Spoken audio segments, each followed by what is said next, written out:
Well, federal law enforcement officials are still trying to figure out exactly what happened here. Keep in mind, it's still early in this investigation, and so it's going to take time to sort out some of the details. But here's what we know, confirmed from multiple federal law enforcement sources, that among the people injured at that scene there is a police officer. But the injuries to the police officer do not appear to be life-threatening at this time. We were told by multiple law enforcement sources that this police officer was shot in the leg. We've also been told that among the injured are some Marines. There are some conflicting reports about how many Marines have been shot, but at least 2 Marines have been shot and injured, according to multiple federal law enforcement sources again.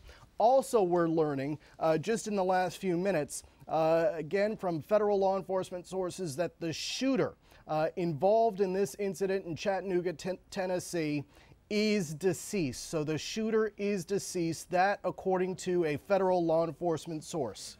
Jeff, David Begnaud here in New York. Jeff, I want to ask you, since the 4th of July holiday, the FBI and local law enforcement has asked people nationwide to be on a heightened state of alert. Has there been anything within the last 24 to 48 hours specifically saying that they were concerned about something happening in this area?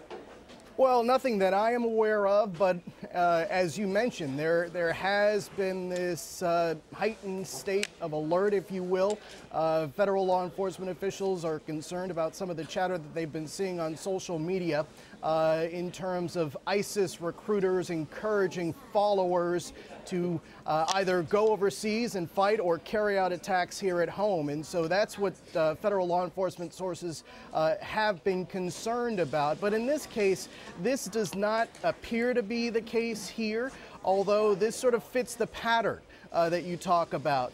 There have been calls from ISIS to attack police officers. There have been calls from ISIS to attack military and parades. So in a way, yeah, this sort of fits the pattern here. But what we're hearing so far from law enforcement sources is they do not believe that this is Islamic terrorism related. They believe that this is a criminal investigation. In other words, they do not believe this is a homeland security or Islamic terrorism incident. That said, what we're hearing right now, or part of the reason why we think that is the case here, is because we're hearing that state and local officials are going to take the lead in this investigation. That's what we're getting from federal law enforcement sources right now. But again, it's still very early. And you're right, there have been these warnings from federal law enforcement across the country, these alerts about these military centers,